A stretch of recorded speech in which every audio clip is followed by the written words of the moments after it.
con el doctor Iván Caponi, psiquiatra de nuestra región. Gracias por recibirnos, Iván. Gracias a vos, Daniela, por la invitación, como siempre.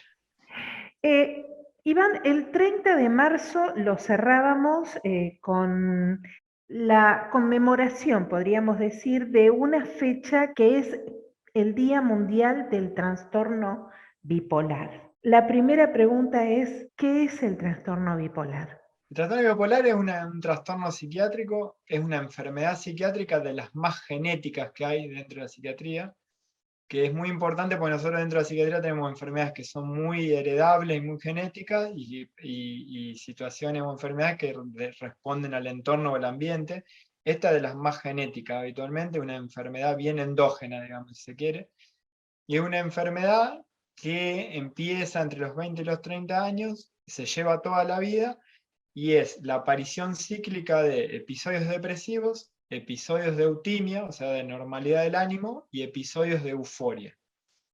Que dentro de esos episodios de euforia, según la intensidad o la gravedad, se califica en bipolaridad 1, bipolaridad 2 o ciclotimia. En general, se confunde mucho la bipolaridad porque a veces se interpreta la inestabilidad anímica que una persona puede tener en un día o en varios días y se le dice sos muy bipolar. Bueno, no, la bipolaridad es otra cosa. La bipolaridad son episodios muy marcados de una duración prolongada. La depresión por lo menos 2 semanas y llegar a durar 3 meses. La euforia por lo menos una semana y llegar a durar varios días, en la cual todos los días los síntomas son los mismos, digamos, ¿no? Por eso la enfermedad bipolar es algo muy característico. En cuadros de ansiedad o en el estrés mismo, la persona suele fluctuar el ánimo en el día o en horas del día o a través de los días, y muchas veces se dice sos bipolar o tenés un comportamiento bipolar. En realidad eso es inestabilidad anímica, que es muy diferente. Diagnosticar bipolaridad conlleva tener esos episodios y ser muy criterioso con, valga la redundancia, los criterios. ¿Por qué? Porque el tratamiento es tan específico de la enfermedad bipolar que hacer un buen diagnóstico hace la evolución. Por ejemplo, una enfermedad bipolar mal tratada empeora la evolución de la enfermedad. Claro. Por eso es tan importante. Uno de los rasgos de esta enfermedad es la depresión, recién lo mencionabas, que ya de por sí la depresión como única, digamos, patología, es complicado hasta encontrarle al paciente, digamos, el camino, ¿no? Persona depresiva, lo primero que hay que tratar de diferenciar es entre unipolar y bipolar, porque el tratamiento de la unipolar suele empeorar a la bipolar. O sea que es muy, muy importante, digamos, diferenciarlo. El tema es que como el bipolar en general empieza con una depresión, a veces es difícil diferenciarla, por lo cual hay ciertos parámetros que te pueden llegar a hacer pensar de que va a ser una bipolaridad en el futuro. Pero a veces para el psiquiatra mismo es algo característico tratar de diferenciarlo porque te va a cambiar la evolución de la enfermedad. Ahora, lo describías recién a grandes rasgos como este cambio de estados de ánimo que se prolongan un determinado tiempo, ¿no? Pero en lo cotidiano, cuando llega un paciente al consultorio, ¿qué refiere? Son esas personas que no pueden estar quietas, no pueden dormir, no pueden dominar sus impulsos. ¿Cómo es? El bipolar es el depresivo bipolar en periodo depresivo, es un estado de apatía total, es como una falta de energía. La persona no tiene impulso, no puede hacer nada, no tiene motivación, muchas veces hasta ni siquiera triste, está apagada. Obviamente que estas personas tienen periodos de eutimia que están normales por meses o años, y los periodos de euforia son todo lo contrario a la depresión. La persona siente mucha energía, mucha ganas de hacer cosas, no necesita dormir, no se cansa, muchas ganas de ayudar al otro. Y el periodo de euforia máximo, que es la manía, es un cuadro muy grave porque ese estado de exaltación es de tal magnitud que la persona llega a delirar que tiene hasta poderes o que siente que viene a salvar el mundo, y ese cuadro habitualmente requiere internación, que es el bipolar 1, que hace depresión o manía. El otro estado, el bipolar 2, es depresión e hipomanía, que es un poquito menos. Esa persona es como que tiene mucha energía, gasta más dinero, ayuda más a los otros, duerme 2 o 3 horas y se siente bien. Y es todo lo contrario a la depresión. Por eso es tan importante, porque ver un paciente en estado maníaco o hipomaníaco llama mucho la atención, porque es un estado donde la persona se lleva el mundo por delante, digamos, como que puede hacer cualquier cosa. De hecho, los familiares de personas bipolares lo pueden confirmar, que realmente es un estado que te desborda, porque la persona no para, no puede parar, digamos, y no está, no, se siente muy bien, al contrario de la depresión. Claro, Por lo cual, el paciente en manía o hipomanía nunca consulta, porque ellos están espléndidos, se sienten demasiado bien, digamos, ¿no? claro. Pero ¿por qué es importante tratarlo? Porque es un riesgo para el organismo. Es como una persona en manía puede estar hasta 10 días sin dormir y no necesitarlo. Imagínate la sobrecarga para la parte física, digamos, ¿no? Que genera eso. Iván, Es terrible. ¿sería algo parecido a una persona que está bajo los efectos de algún tipo de droga, que a lo mejor dicen está pasado de vueltas, no duerme, no descansa? Claro, es muy parecido a lo que generan las drogas euforizantes. Por ejemplo, la cocaína euforiza, pero el efecto máximo dura media hora. Entonces, y después se viene un bajón muy intenso. Bueno, en el maníaco no, esto le dura días, a veces meses, y es muy difícil de controlar, digamos. Habitualmente son personas que conlleva una gran disfunción en su ámbito por todo el movimiento que generan, digamos, ¿no? Cabe aclarar que durante la vida de un bipolar, la mayor parte de sus episodios son depresivos. Los episodios de manía y hipomanía suelen ser mucho menores, una relación de 80% depresión, 20% lo otro. Entonces, esos estados suelen ser más episódicos. Pero bueno, Ujú. cuando lo están, son mucho más dramáticos, digamos, si se quiere. Ujú. Claro, pensaba en el cuadro complejo y pensaba lo difícil que debe ser para su entorno familiar, ¿no? Es muy desgastante. La familia del bipolar la suele pasar bastante mal, porque cuando están depre es un cuadro grave, tiene una alta tasa de suicidio, el bipolar, porque siente una energía, una falta de energía tal que lo hace totalmente, una discapacidad total. Y en el otro polo es muy difícil, porque como ellos se sienten tan bien, no requieren la necesidad de tratamiento. Y es un torbellino en la casa, digamos. Entonces muchas veces es muy difícil de acercar a un tratamiento, y es muy difícil de controlar. Aún con medicaciones potentes te cuesta unos días que respondan al tratamiento. Entonces conlleva una gran disfunción familiar. Es de las enfermedades que más discapacidad tiene a nivel funcional en la familia, digamos, ¿no? Más allá de lo que sufre el paciente. Porque el paciente, cuando sale en los episodios, hace vida normal. El paciente no queda con algún tipo de secuela. Si es docente, puede dar clases. El tema es que cuando no está en ese estado de normalidad, es muy disfuncional en los otros dos polos. Entonces, es como muy chocante, digamos, ¿no? Para el entorno. Mm. El tratamiento, digamos, la medicación que me imagino debe ser el sostén de estos cuadros, ¿sigue siendo el litio, Iván?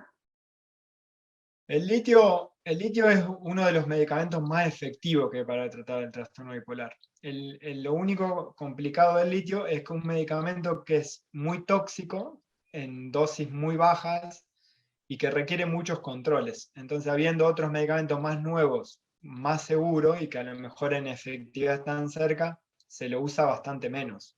Pero sin duda que sigue siendo un medicamento primera opción en un paciente bipolar. O sea, es un fármaco que ante ciertas variaciones orgánicas te puede intoxicar. Por ejemplo, me deshidrato y el litio te puede llevar al coma. Entonces, hay que tener un control bastante estricto, y como son pacientes difíciles, necesitas de un entorno que muchas veces que controle eso. ¿Con qué frecuencia llegan al consultorio estos pacientes? Mirá, la frecuencia es mucho mayor de lo que la población cree. Solo hay muchos pacientes bipolares. Lo que pasa es que muchos son de baja magnitud, o sea, bipolar 2 o ciclotimia, donde no genera tanta repercusión en su entorno, entonces muchas veces consultan cuando están en el estado depresivo. Es bastante frecuente, el 1 al 2% de la población, que para una enfermedad es bastante, ¿no? Estamos hablando de 2 personas cada 100, quiere decir que hay pacientes bipolares.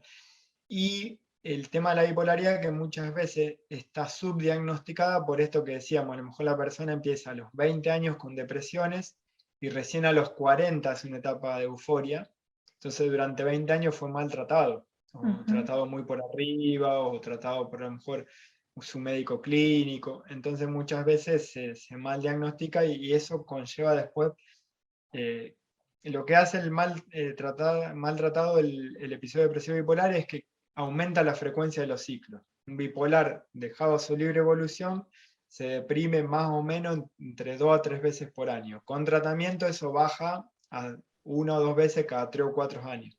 Maltratado eso va a 5 o 6 veces por año, entonces se duplica la frecuencia. Vos decías que una persona controlada, tratada, puede hacer una vida normal, puede ir a su trabajo y demás. En el caso de las mujeres, por ejemplo, que a lo mejor tienen como expectativas ser madres, puede llevar adelante un embarazo, no se contrapone con el tratamiento. No, en realidad pueden ser madres, sí. El tratamiento tiene ciertos aspectos, que hay ciertos medicamentos que se pueden usar o no. Por ejemplo, el litio no se puede usar durante el embarazo. Y la mayoría de los episodios de inicio de la bipolaridad suele ser posparto. La mujer suele hacer su primer episodio posparto. Una depresión que empieza como posparto, por lo cual casi todas las mujeres bipolares tienen su primer hijo y de ahí arranca la enfermedad. Habitualmente sucede eso, digamos, ¿no? Si quisieran tener posteriormente hijos, se puede programar, buscar periodos de estabilidad y con la medicación adecuada pueden tener hijos, sí. Iván, quiere decir que esta enfermedad no tiene que ver con, no sé, algún trauma de la niñez, alguna situación en particular que haya marcado de alguna manera la vida de ese niño o niña, sino que hay factores predisponentes, no sé, mi papá era bipolar, mi mamá, un tío. Tal cual. Habitualmente podés saber quién es el antecedente porque al preguntarlo siempre está el tío, el abuelo, y no depende de factores como causante de la enfermedad bipolar, sí como detonantes. Es probable que ante situaciones de estrés se detone eso que tenemos predispuesto. Es igual a otras enfermedades físicas, como puede ser un lupus, o vos tenés la predisposición y muchas veces un evento estresante detona la enfermedad. Bueno, la bipolaridad igual dentro de lo que es psiquiátrico, digamos, ¿no? La manera en que se vive hoy, vamos a toda velocidad por la vida, queremos todo, esta cosa de la satisfacción inmediata, el estrés, todo eso de alguna manera detonan los problemas psiquiátricos. Seguramente, y sobre todo este tipo de problemas, donde vos tenés, como te digo, esta predisposición y depende de la magnitud del estresor para que se desencadene o no. Bueno, al día de hoy la magnitud del estresor es constante, digamos, ¿no? Entonces toda patología física y psíquica está más pasible de que se manifieste, digamos, ¿no?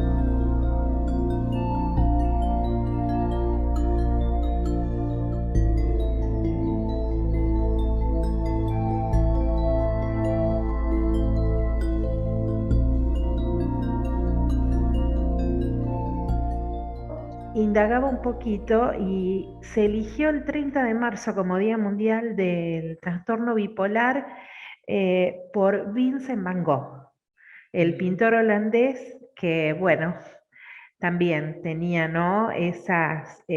Se cree que realmente era un paciente bipolar, pero matizado con otros condimentos, ¿no? Hay una relación muy importante entre lo que es los enfermos bipolares y el arte, porque en muchas obras, ya sea literaria o pintura, se puede descubrir el estado anímico de muchas personas que se inclinaban al arte por lo llevaba el mismo ánimo y a través del arte se expresaba la fluctuación de su ánimo. Hay un montón de cuestiones descritas al respecto y es re interesante. ¿Sí? La palabra bipolaridad, como decíamos al principio de la nota, es un término que se usa mal, como lo aclaraste, pero uno normalmente está relativamente habituado a escucharlo. De todas formas, eh, a lo largo de todo lo que fuiste explicando, supongo yo que debe haber gente que ha parado la oreja y que ha dicho, ah, bueno, esto me está pasando a mí. Lo ideal es hacer un tratamiento y en todo caso o ante cualquier duda que hagan una consulta, porque la realidad es que es algo que sucede, que tiene su tratamiento. Al día de hoy hay muchos tratamientos diferentes, con distinta tolerancia, y que pueden hacer que la calidad de vida del paciente y de la familia sea mucho mejor. Sí, sí.